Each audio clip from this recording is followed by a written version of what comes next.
Hello and welcome. We will get started in just a moment.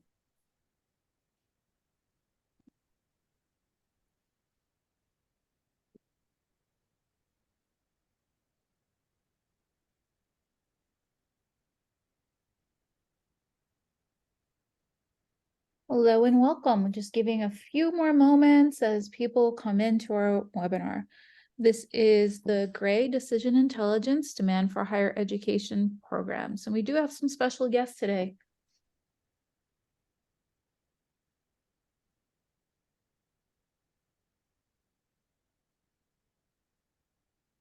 All right, let's get started. Welcome again. We're pleased to have with us Bob Atkins, Gray's CEO, founder, and best-selling author. He'll be introducing two special guests today who will talk about growth and success in higher education. Allow me to share a few housekeeping items. If you have any questions, please place them in the Q&A section or in the chat at the bottom of your screen. We will try to get to as many of them as possible, and we can follow up with you offline if we run out of time. You can also use the chat area for comments and discussions. After the webinar, we will be sending you a link to both the slides and the video recording. Without further ado, I will hand things off to Bob to get us started. Thank you very much, Marianne, and thanks to all of you for joining us this afternoon and taking some time out of your very busy schedules. Today, as Marianne mentioned, I'll be joined by two folks and give them a chance to introduce themselves. Dr. Rogers. Rodney Rogers. I'm the president of Bowling Green State University in Northwest Ohio, and you can see by the sun that's shining through my window, it's a beautiful day here in Ohio. And Dr. Child. It's John Childs, the founder of Evidence in Motion, and unlike where Dr. Rogers is, it's a little gray and overcast in what is normally sunny San Antonio, Texas this time of year, but it's great to be with you. And here I am, the most undereducated person on the phone, so thank you for taking the time to join us and listen to me and my colleagues. And the concept of having this additional speakers today is something we call accelerators. We have all kinds of strategies for growth we'll be sharing with you over time. Obviously, our core strategy is programmatic growth, and that's what we'll focus on today. But that takes a lot of time to do. And so one of the questions we ask ourselves is there a way people can accelerate that change? And that's really what John and Rodney will be talking about today, is a way to accelerate programmatic innovation. So let's get started with a discussion of what a program evaluation system even is, or what we call a PES. We believe it's a combination of data, people, and process. Let's start with the data. First, you need information about the markets that you serve.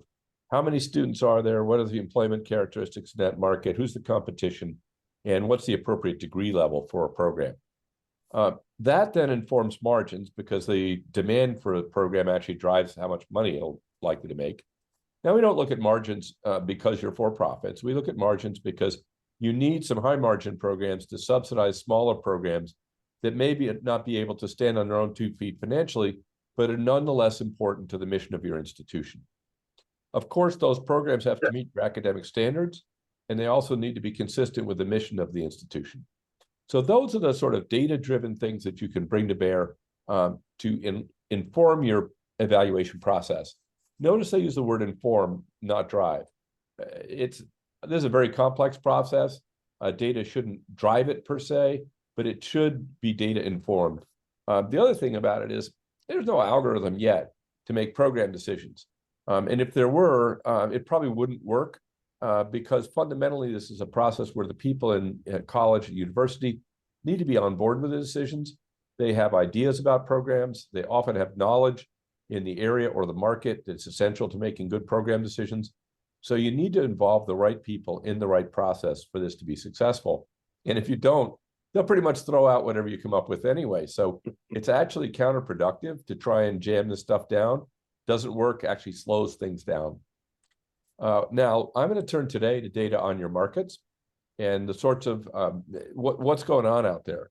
Now, that data comes in a few buckets. As I mentioned earlier, student demand, employment, competition, and degree fit. We'll focus today primarily on student demand and employment so that I can leave time for my colleagues to speak about what they've done. So let's think about student demand and what data we have on it and what it tells you about. The most student demand data that people talk about is actually from IPEDS, the Integrated Post-Secondary Education Data System. Great data, very complete. Everybody who accepts Title IV funding is in there. And that's most traditional colleges and universities. Two big problems. One, I think, more significant than the other. The most significant problem, actually, when you're trying to understand student demand, is lags and how outdated IPEDS intrinsically is. The most current data is from 2022. We'll be loading up and providing that to you guys. Actually speaking about it in our webinar next month. But some people who graduated in 2022, the completions that is the data that's reported by program, actually made their decision about what program to enroll in 3 to 5 years before they graduated, depending on how long it took them to get through the program. So we're looking at data that optimistically is from 2019, and in many cases from 2018 and before. So we're looking, it's 4 to 5 years old as far as what student trends are. So keep that in mind when you look at IPEDS growth rates and so forth. They're interesting, but they're very much a trailing indicator. Enrollment is quite different. Also very comprehensive, roughly equal in comprehensive coverage to IPEDS, very reliable source, National Student Clearinghouse. Pretty much everybody reports in there, but much, much more current. That data is reported out 3 times a year. And so when we look at trends in enrollment, we're looking at data on what students are choosing more or less right now. Google gives us a little bit of a glimpse into the future. 3 months at the low end, and maybe 12 to 18 months if you're talking about PhDs who make those decisions well in advance of enrolling in a program. So we've got a bit of a future indicator when you think about Google. So let me take a look, share with you what's going on with each of those data sets. First, let me explain how to read the chart. The dark blue bar here is 2021. The medium blue bar is 2022. And the light blue bar is 2023. And what we're hoping for is to see each of those bars get higher. So as we move from left to right, the dark blue bar we want to have be lower than last year. We want the medium blue bar to be lower than this year and the light blue. And then we've got a continuous pattern of growth, which you'll notice hasn't been happening recently. In fact, as we look backwards up until July, Google search volume was actually trending down. But we've seen a resurgence in August, September, and October. October is actually up 13%. So that's good news looking forward for potential demand for higher education. Now, what's growing? Well, interestingly enough, fashion merchandising topped the list in fastest growers in October. AI, that's not so surprising. Number 2, 157% growth year over year in Google search volume, pretty impressive. Now, do keep in mind, when we set up the keywords for this, we don't just look at AI, we look at keywords that would suggest people are looking for an academic program on artificial intelligence. So it is, within, it's similar to the kinds of searches they would make if they were looking for your school or for this particular program. Advertising, number 3, digital marketing, up 90%. We've got a couple here in the mid-70s, PR and applied advertising, and business analytics. Then we have a really interesting one that's been cropping up off and on for the last few years. Bible or biblical studies up 47%. Acting up 47%.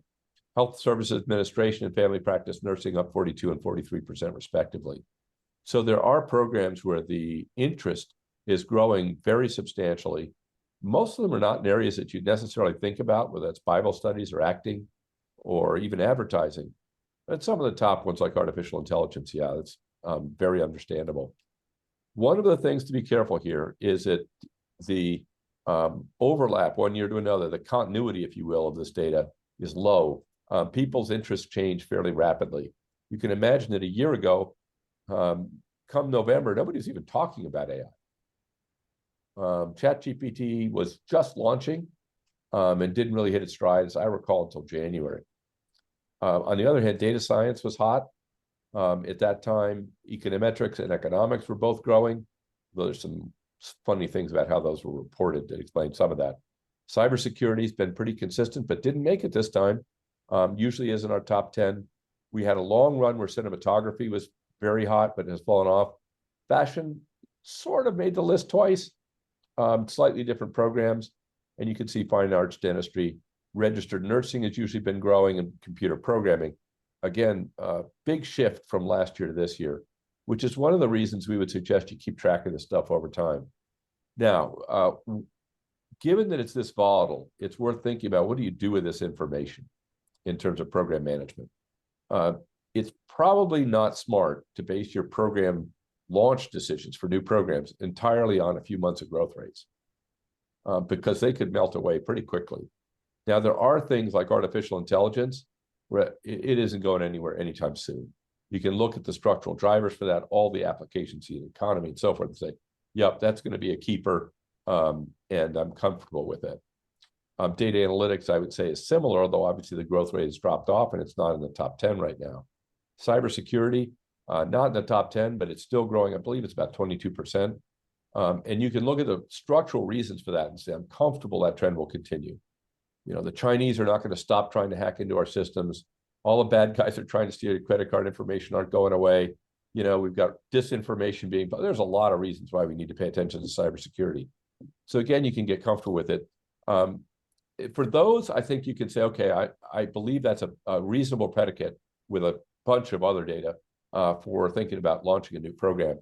For most of the rest, I think you look at it and say, this is something I can take advantage of in the short term, maybe with a marketing effort, boost enrollment in a particular program, but I wouldn't make a huge investment in launching one primarily based on growth rates.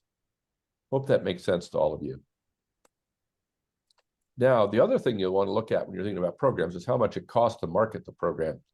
We have 4 buckets here. The most expensive is on the left, where each click for Google costs over $30. Now, to put that in perspective, to get from a click to a student, you're looking at a ratio of at least 100 to 1. So that means a student costs $3,000. These are getting a little expensive over here on the left. Not so much when you're talking about a 4-year degree. People spend quite a lot more than that, $5,000, $6,000, $7,000 a student to get them to the first stage in the funnel. But still, you're getting to a pretty respectable cost for what is just a click. It's just a glance, if you will. And the programs there are school guidance counseling, guidance services, and electrical and computer engineering, among others.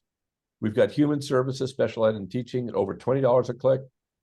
Logistics, supply chain management, and organizational psychology, over $10. And biochemical engineering and fashion apparel design, very inexpensive, between $0 and $10 per click. I shouldn't say very inexpensive, because even $2 when you multiply it out gets to be real money. That's the kinds of costs we're looking at these days. And one of the things I think we'll be doing in the next few months is bringing back charts we used to have on the change in the cost of a Google click, so you can get a sense of trends in marketing costs. Now, let's look at what's happening to enrollment. So Google is forward-looking. This is enrollment, so this is current. And the news is not great at the bachelor's level. We dropped another 2%. And I guess I should say that looks good when you compare to what happened in the master's programs, which are down 7%. So we've got a continued decline here, which is troublesome. I'm not sure. I was talking with the folks on the phone here a minute ago, and with the growth in the economy, it was up 5.1% last quarter. It's going to be tough to maintain enrollment when we're competing with a job market like that. And what was big, not too many surprises here. Business is the biggest program in the United States, has been for a while. 1.4 million students enrolled. Registered nursing, number 2 with 900,000, tied with psychology at about the same level. Biology, 731,000. Computer sciences and general studies, interestingly enough, are roughly tied at 600 to 690,000 people enrolled. And then we have a few others, criminal justice, finance, and mechanical engineering and accounting, actually all coming in with over 300,000 students enrolled. So just to brush up on what the biggest programs out there actually are.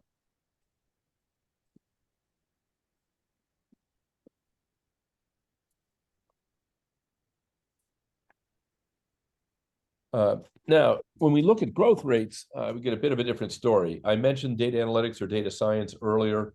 This has been on our radar screen for quite some time as a growth area.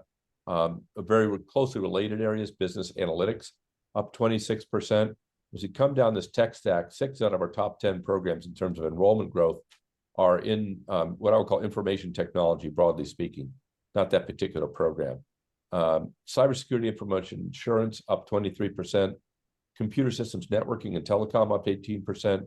And then I'm not sure how this made it onto my tech list, but research and experimental psychology, up 18%. And finally, computer programming, up 15%. We had a couple of things in the sports and fitness area, up 15-16%, sports communication, exercise physiology. And then a couple of other programs of no particular, oh, I know what happened here. Information resources management, I would have put under tech. And then industrial and organizational psychology, both growing at healthy rates. Now, let's take a look at master's degrees. The 10 largest programs here accounted for 33% of total enrollment. And look how fast it drops off. By the time you get to the median, we're all the way down to about 600 students enrolled across the country in a program. So these programs are 10 to 100 times larger than the median program. Business administration management, and it was up at 510,000 students enrolled. That's your traditional MBA.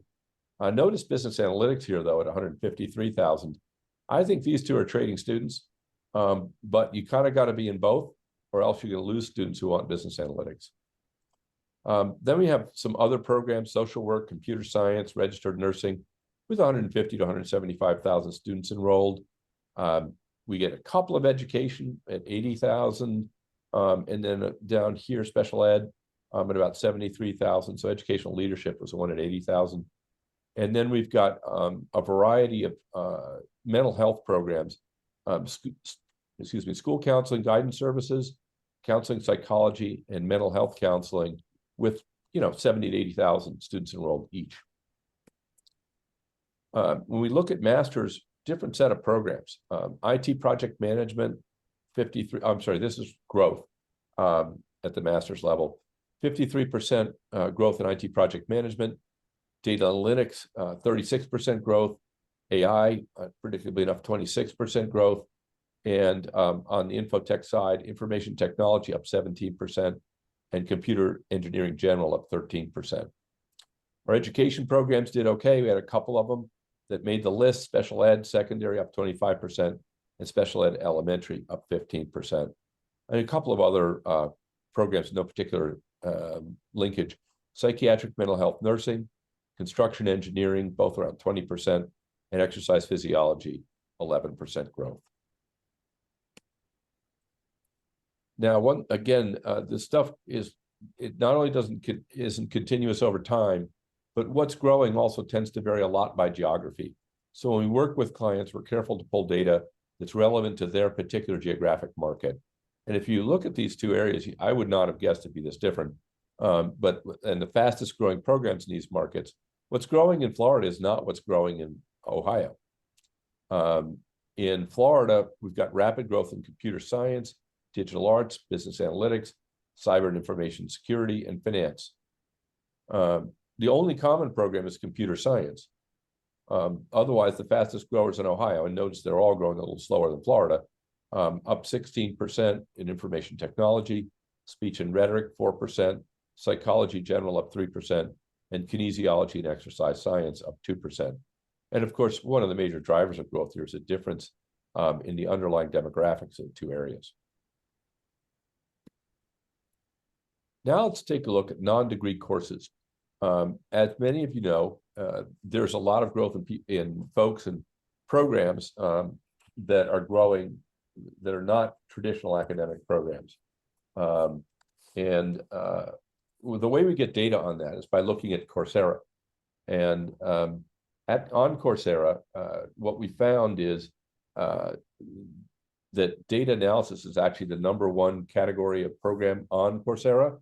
Over the last 2 years, the growth in that space is up by 5.6 million students. So we've got 5.6 million additional students who have enrolled in data analysis courses on Coursera. I'll take one more cut at seeing if I can get rid of this.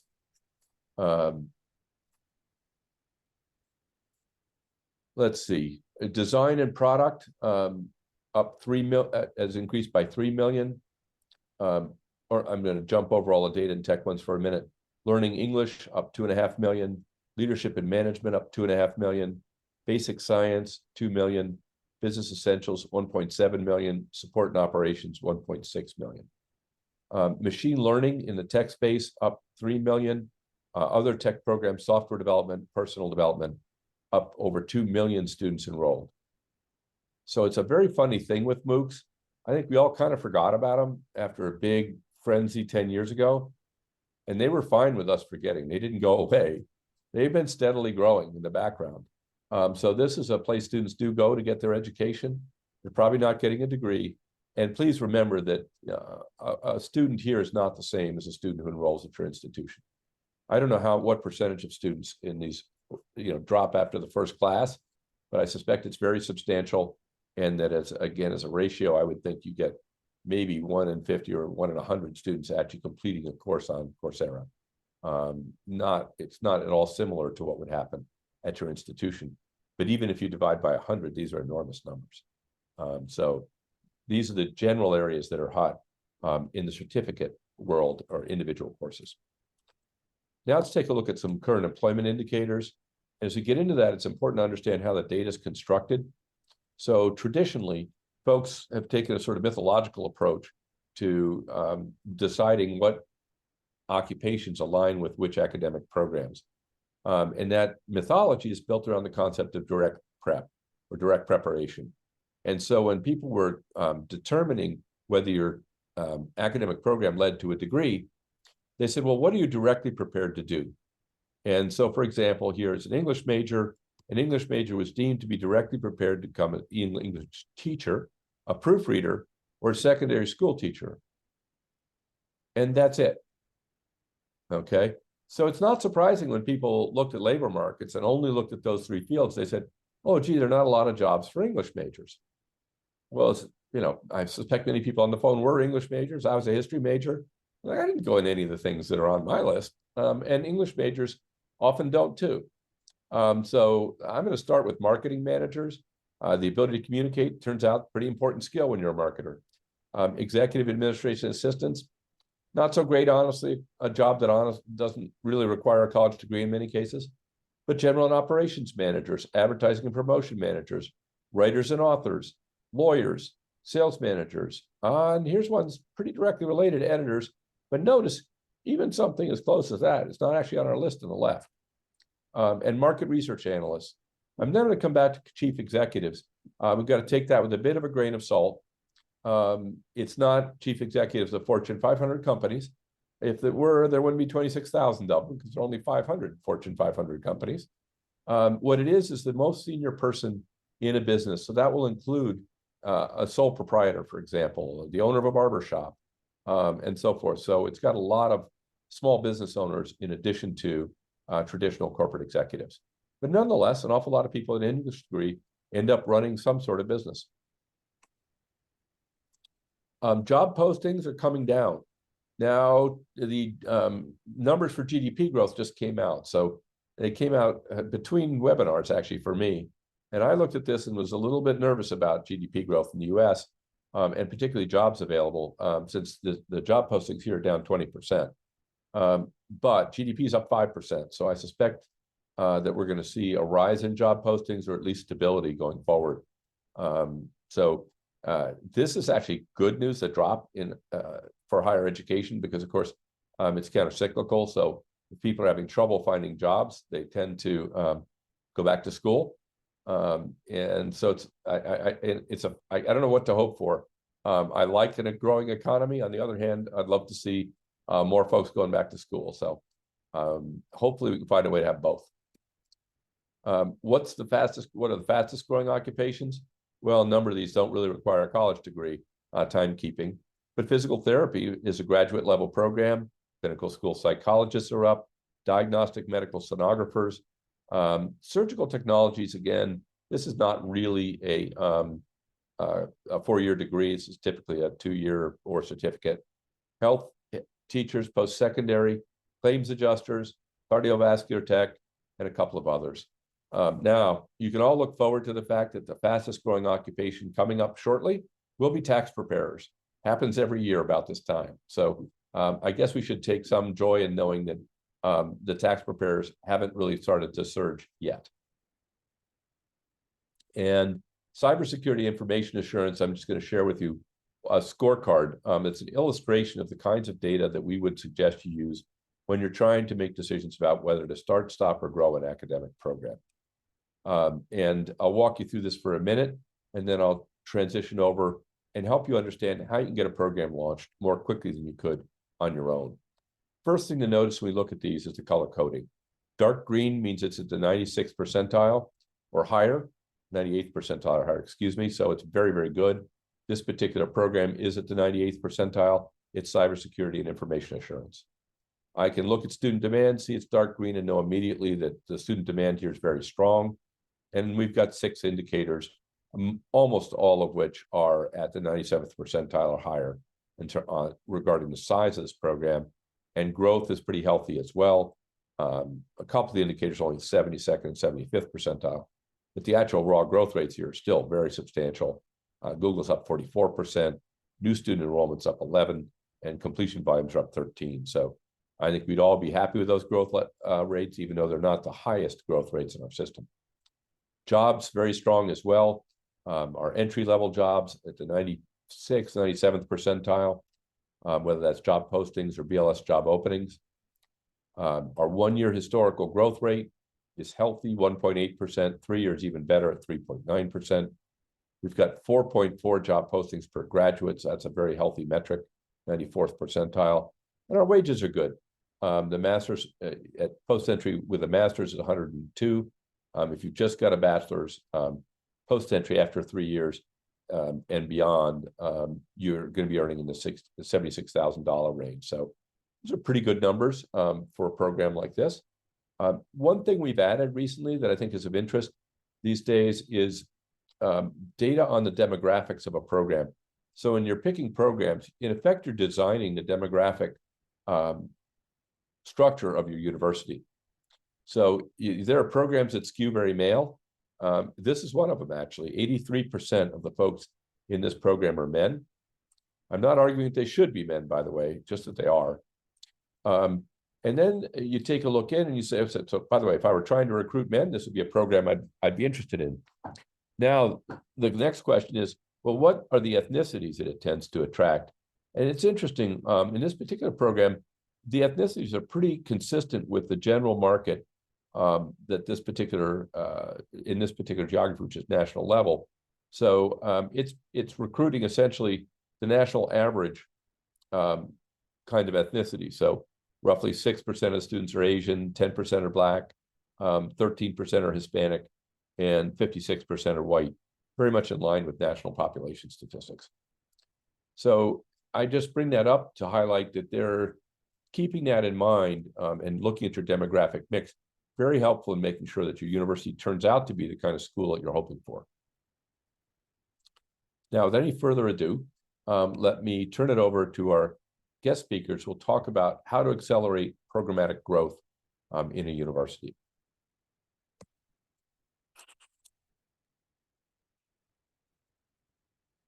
Again, my name is John Childs, founder of Evidence in Motion, and we partner with universities and colleges in the graduate healthcare space to launch hybrid accelerated programs such as physical therapy, occupational therapy. We're in speech language pathology, physician assistant.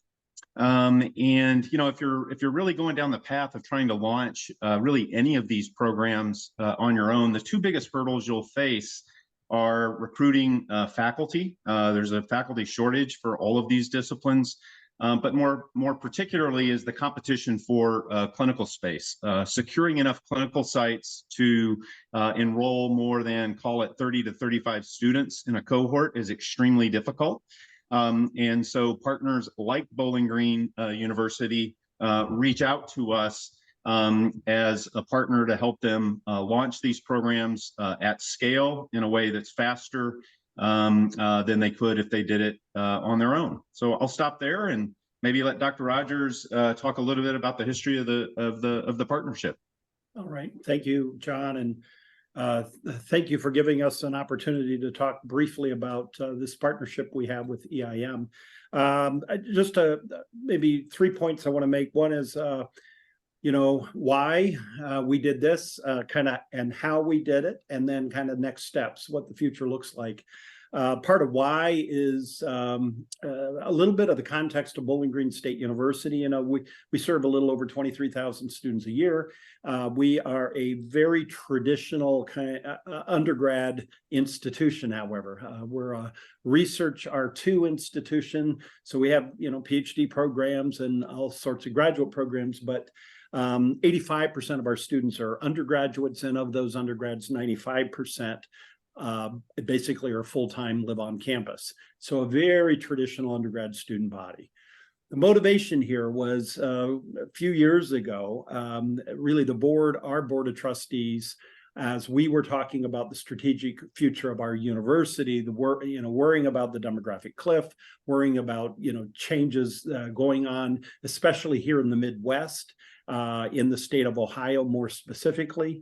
I think the only state that's more challenged in that space in the Midwest than Ohio is Michigan. And we get a lot of our students from Michigan because we're right near the border between Michigan and Ohio. So we identified that as a challenge. So what will this institution, Bowling Green, look like in 10 years and in 20 years? What it needs to look like to make sure we continue to thrive. The decision was made. We didn't want to cut ourselves to prosperity. We didn't want to shrink our footprint. What we wanted to do is find ways to be creative to grow. And we have done that. So if you look 10 years ago to today, we're probably up 14% overall enrollment. That growth has been driven in recent years by a couple of things. One is a very strategic effort to grow our offerings in healthcare spaces and in engineering applied STEM spaces.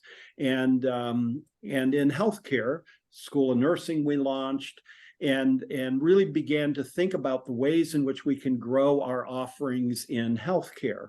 And specifically our mantra, public university for the public good, has kind of been our mantra at Bowling Green. And a lot of that means that we are trying to develop academic experiences and programs that meet the needs of our region and the Midwest, because we primarily draw our students from the Midwest, and that's where they ended up, or so we thought. So that is kind of why we started growing programs in healthcare. The other thing we noticed, though, was that we are we needed to find a way to access new markets, new student populations that primarily might not have come to Bowling Green. So we had to reach beyond the contiguous states and think more broadly about how do we reach those new markets if we're going to hit our growth targets. And then I would also say the other challenges we have in the state of Ohio is the undergraduate programs are very closely regulated by the state of Ohio. They place pricing controls on tuition. They limit investment. So we started thinking about how do we really think about professional graduate programs that we could grow and have broader access. Therefore, in that mind, we started thinking about a variety of offerings, and specifically physical therapy. As you saw in the slides just a minute ago, the growth of PTs and the needs in that space. But we also knew we had tight competition here in Ohio. There were quite a few additional schools that offer a PT program, but it was offered in a very traditional way. It was during the academic year, had to be full-time, had to be, it was a 3-year program with, summers off. As John had mentioned, so we started thinking about, are there new approaches to PT? And we had a chance to get to know EIM and talk with a couple of your other partners that, John, that EIM partners with, other universities, and really began to think about a more unique and interesting way, an innovative way to deliver the PT program and to broaden then the access of that program. And as I mentioned a second ago, we wanted to access new student populations. And that we have done. We launched 2 years ago. We have about 163, in fact, exactly 163 students in that program this fall. That is considerably more than what you will find. I think we are now the largest DPT program in the state of Ohio. So we are a cohort based, but we do much larger cohorts. And it's a unique approach to having a pod method. And I guess we can get into some of the pedagogy if that's interesting. But I guess the takeaway here is we tried to find a new and innovative approach, still meeting accreditation standards, still meeting all of our quality standards that we have, but it has been quite successful. Successful in not just the number of students that were interested in this approach, which is meeting the needs of society, meeting the needs of that profession, but 34% of our student population are students of color. And in the DPT world, in the physical therapy world, there is a real issue of not having an appropriate balance of individuals with a variety of different backgrounds. The innovative delivery method, I think, is one of the reasons why we were able to provide access to this type of education and this type of career. I also mentioned, so at the university in general, we are about 78% from the state of Ohio, 22% from outside the state. But this program, 61% of our students are from outside Ohio, from California, from Florida, New York. They are literally all over the United States where they come to this program. So it's achieved a couple of things. It's grown our graduate professional offerings in healthcare. That was a part of our strategic plan. Access to new markets, part of the strategic plan, providing certainly professionals to serve a need in the marketplace.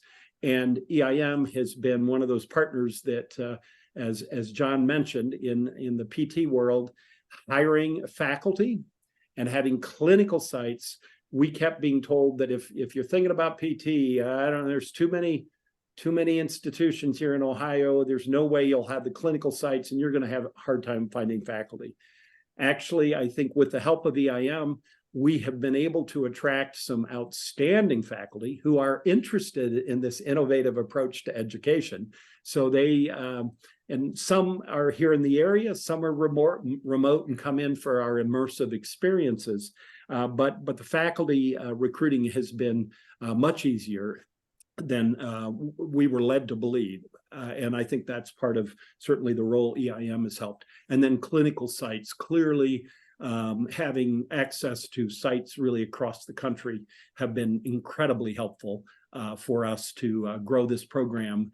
And based upon what our projections were in terms of enrollments and costs, initially we made some significant investment up front because you had to hire faculty before you kick it off. Certainly the partnership with EIM helped us work through all the modeling. But we had planned to be positive in the 5th year of the program, but we're running ahead of projection, which in my experience in higher ed, that sometimes doesn't happen. So we're pleased how the program has been rolled out. Not just in higher ed, by the way.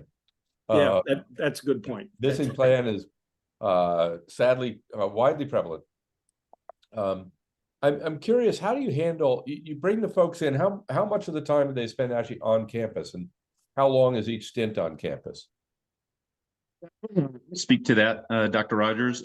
So obviously these programs are clinical healthcare professions, so they've got a significant on-ground component, but the vast majority, probably 50% of the content is delivered online, both synchronously and asynchronously, wherever the students live. And I saw one of the questions in the chat is sort of, elaborate on this innovative approach beyond the cohort model. And I think, to Dr. Rogers' point, this model really unlocks geography. And I think it's important to define hybrid. A lot of institutions will have quote unquote hybrid programs, but when you look at the radius of the students of where they come from, call it a couple of hours from the campus. In this case, to Dr. Rogers' point, he probably now has students living in probably all 50 countries, or all 50 states around the country. And the reason for that is that the clinical on-site, the hands-on component is delivered in an immersive experience where they come onto the campus once or twice a semester. But when they're on campus, they're there for, call it 10 to 14, 15 days. So they're there for a couple of weeks at a time. And while they're there from 8 to 5, they are in lab all day long. So it is an intensive experience to practice all the various psychomotor skills. They're not sitting in a classroom being, sort of lectured at. They're on their feet. They're engaging with their peers in sort of a patient therapist sort of scenario, practicing skill after skill. And the fact that they only have to come onto the campus a couple of times a semester is what really unlocks geography and allows students to commute coast to coast. Dr. Rogers, so you got people coming in for 2 weeks. Where do you put them? I will tell you that was part of our concern. We are in a traditional college town here in Bowling Green, Ohio. We're outside the city of Toledo, very close to Detroit Metro Airport, which has a huge Delta hub. So students can pretty much get into Detroit with direct flights and then come down to Bowling Green. But our worry was, wow, if this program grows to the size, well, we don't have that many hotels, and they tend to get filled up with just our students and the families and athletic events and arts events that are constantly going on. So will they even find a place to live when they come? Didn't want them living in a car, you could imagine, right? A rental car or something. But you weren't going to put them in dorms, right? And we didn't. We've grown that we don't have dorm space. That is right. And so I think there was some real worry about that. Here's what I've learned, and this surprised me, but I have, in the first couple of these immersion experiences, I spent some time with each of these cohorts just to learn. I tend to be one of those presidents that walk around a lot on campus to understand the student experience. And here's what I learned, that after that first immersive experience, they're all pretty creative people. They Airbnb, they found this link to this person. Oh, my cousin actually lives in Toledo. I camp out with them. I've got this, I've met 3 other individuals in my cohort. There are these women from Atlanta that they got connected from different parts of Atlanta. They actually drive up for this 10-day immersive experience, but they drive together. They have booked a house in a nearby town on Airbnb, and they've locked it in for their 2 years of experience already. So they know where they're going to stay. They cut a deal with the Airbnb even, somehow they worked out, they were very creative in locking in those kinds of activities. So I've been impressed with how they have just kind of figured it out. Now, we did make available, there are some limited short-term stay, kind of a short-term stay hotels nearby that we had spoken with to make sure that they knew that this program was being created, and there may be a group people coming in, Home2 and a couple of the other brands of the Hilton and the Marriott extended stay types of places that aren't too far away. But quite honestly, the students figured it out, and we provided them certainly some resources, but they were creative and have really worked together.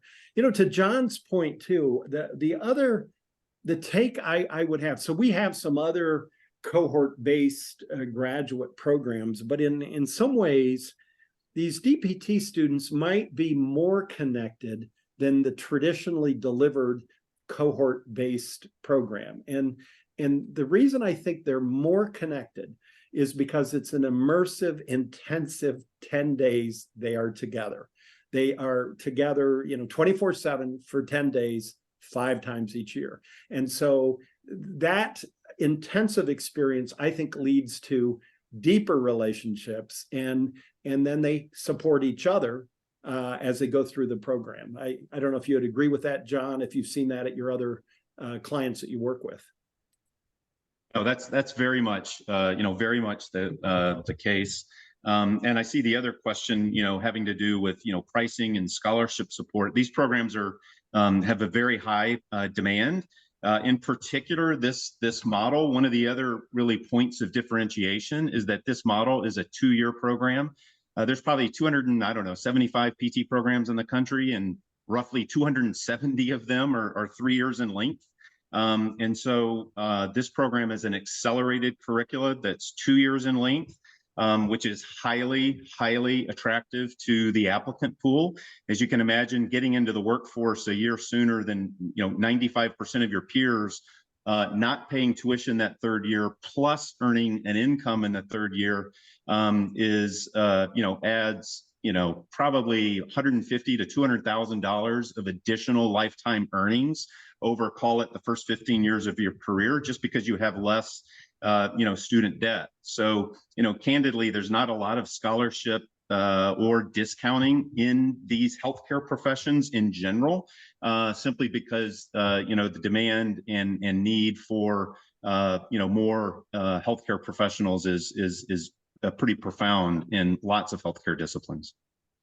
Now, Dr. Rogers, does Ohio also regulate the prices for your grad programs? No, they do not. So you're able to actually capture some of that additional value in this case. I know undergraduate, as you mentioned earlier, they froze your prices years ago, right? They did. So we do a 4-year tuition guarantee, and then they lock what you can even increase every year for the new cohort coming in. But we've had very limited ability on the tuition at the undergrad. But on grad, they've stayed away from that, and so we do market pricing rather than what I would say is state pricing. Right. So fundamentally, if I heard you right, John, the differentiator here is speed, low residency. Those are the 2 critical attributes. You're not differentiating on price, and you're able to do a national recruit. And then, John, one thing you mentioned is that you're sort of in a unique situation, as I understand it, on the clinical side. Can you tell us a little bit about why you're able to do that? Yeah, EIM is part of a larger organization called Confluent Health. We operate probably 650 or so outpatient physical therapy clinics in 35 different states. EIM also has a separate part of our business that we refer to as our post-professional business. We partner with a lot of large healthcare employers around the country who use our postgraduate programs, think continuing education, residency, certifications, various specialty certifications to help advance your career in various healthcare professions. And so because of those relationships with healthcare employers around the country, we're able to leverage a very extensive clinical network. So we probably have 35 to 40,000 different clinical placements across multiple healthcare professions, not just, PT. And that's really what enables, again, this national applicant pool, because no matter what zip code a BGS student lives in, we likely already have clinical placements in those geographies. And to the extent we don't, that's a big part of the service we provide. We have clinical placement and procurement specialists who spend all day, every day, identifying clinical sites for, in this case, Bowling Green students. We also provide extensive accreditation services. Bear in mind, when we partnered with Bowling Green, it's not like they had already had an on-ground physical therapy program where they could leverage an existing accreditation. So we really come alongside institutions where there is no infrastructure in these disciplines, there's no faculty, there's no curricula. And so we bring a lot of those resources to bear to really enable our partners to launch with a high degree of success, and also at a much larger scale than they otherwise would be able to do on their own. Mm-hmm. We have a great question here from Sylvia. Do you do any work to assess the temperament of the students that you're bringing in to make sure that they're not going to break the arms of their PT patients because they're having a bad day? Yeah, no, we do. So that's another, service that we provide on behalf of our partners, is a full admissions and enrollment team that really engages with all of the prospective applicants to ensure they know what they're getting into. Right, this program is hybrid, it is accelerated. These students don't, they're not in school. This is a full-time program. There's no possibility of working full-time in this program. You might drive a few hours a week for Uber or something like that, but it's very limited. They're in contact hours probably per week is somewhere between 55 to 60 hours a week. Again, it's so we want to make sure that we're attracting the kinds of students with the capacity to excel and thrive in these programs. These applicants, they get assessed on all sorts of various, empathy and caring and, all of the kinds of non-cognitive, attributes that, we all want to see in healthcare providers and to determine that they're a good fit. And this is not my discipline per se. So John, correct me if I'm wrong, but what I have been told is the holistic approach to the admission process for this program, it could be argued, is more holistic than a traditional DPT program, where there's a bit more emphasis upon simply limiting it to an academic review rather than this more holistic thinking about temperament and those sorts of items. Yeah, and to your point, Dr. Rogers, these applicants and all of these graduate healthcare professions are all very high academic caliber kinds of students. So it's very tempting just to draw cut lines around GPAs and GREs. And invariably, if you do that, you get the vast majority of white students, candidly, who come from, affluent, families, generally speaking. In this particular model, when you take a holistic admissions approach, you're still going to get high academic caliber students, but because you're unlocking geography, we have lots of students that are coming from underserved areas of the country where there is no access to physical therapy education. And they tend to then stay in those rural areas for their clinical placements and ultimately then become employed in those rural healthcare settings. And, missionally speaking, I think that's a huge, sort of feather in Bowling Green's cap, because they're really supporting a lot of underserved areas of the country. One of the biggest problems in graduate healthcare education is sort of the brain drain, right? Students invariably, move to urban centers where these programs tend to be concentrated. They end up doing clinical placements in these urban areas. And lo and behold, why do we have, 14 residential programs in the greater Philadelphia area? It makes absolutely no sense when there's entire parts of the western part of the United States that are underserved. Well, those students— Well, never mind the western part of Pennsylvania. Yeah, exactly. And so now they have access to a Bowling Green campus because, geography is not a rate limiting factor. What's your retention rate like? Dr. Rogers might be able to speak to the specifics, but it's very, very high. Attrition is somewhere around 2 to 3% at most. And so you say 2 to 3%, is that per year or between enrollment and graduation? between enrollment and graduation. And most of that attrition that does happen tends to happen in the first semester. The first semester is intentionally loaded up with a lot of the, think really hard basic sciences, anatomy. The last thing you want to do is have a student get to, call it the sixth semester. If you think about it as a, 6 semester, 3 semester a year program, the last thing you want is to have a student, attrit out of the program towards the end. So there's very low attrition. The attrition that does occur tends to happen in the first semester. Great. Well, if there are any other questions from 7%. our audience, please chime in. And I'm sorry, I cut you off, Dr. Rogers. Well, I just did the calculation. It's like 6.85%. So I guess rounded up to 7% between from the beginning to the end. But to John's point, often that happens up front. My end is where you'll lose some, which isn't unusual in, I suppose, any of our graduate programs, because that's where the workload, it becomes clear what the workload is. Have you all looked at creating a similar program for undergraduates? Not necessarily in physical therapy, but a similar concept for undergrad? We are